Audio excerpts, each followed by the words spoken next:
السلام علیکم ناظرین، آج ہم سورۃ تکاثر پڑھیں گے۔ یہ مکی سورہ ہے۔ بظاہر تو قرآن کی بہت چھوٹی سورت ہے مگر بہت گہری ہے، جو انسان کی دنیاوی زندگی میں مشغولیت اور آخرت کی حقیقت کو بڑی واضح بیان کرتی ہے۔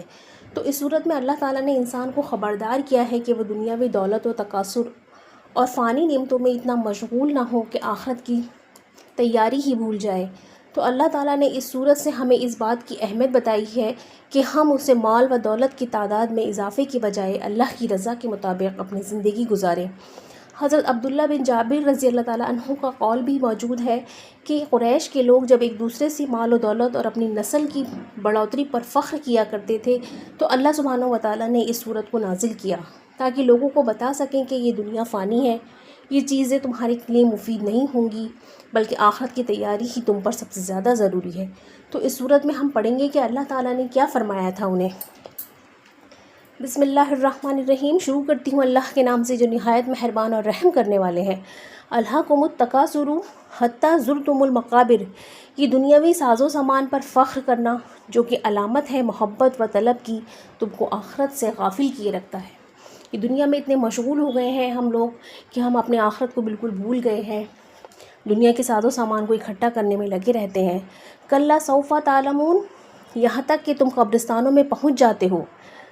ہرگز نہیں، تم ثم کلا سوف تعلمون، تم کو بہت جلد قبر میں جاتے ہی معلوم ہو جائے گا۔ یعنی کہ ہم قبر میں پہنچ جاتے ہیں، ہمیں پتہ نہیں چلتا کہ ہم اس دنیا کو کہاں تک ختم کر دیتے ہیں، اس دنیا کی طلب میں ہی اپنی زندگی ختم کر دیتے ہیں، یہاں تک کہ قبر میں جانے کا وقت آ جاتا ہے، ہمیں تب بھی عقل نہیں آتی۔ قبر میں چلے جاتے ہیں، معلوم ہو جائے گا، قبر میں جاتے ہی معلوم ہو جائے گا۔ کلا سوف تعلمون علم الیقین،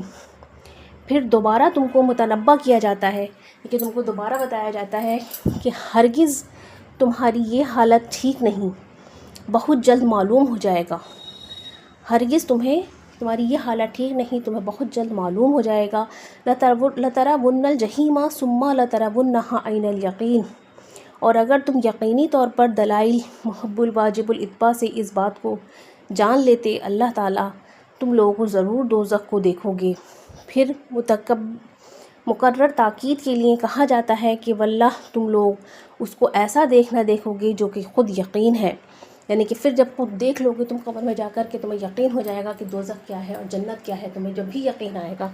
اور تم اپنے آنکھوں سے جب اسے دیکھ لو گے۔ یومئذ عن النعیم، پھر بات سنو کہ اس روز تم سے اللہ تعالیٰ نعمتوں کے بارے میں پوچھ ہوگی، ان نعمتوں کے بارے میں جو کہ تم سے اللہ تعالیٰ نے اسلام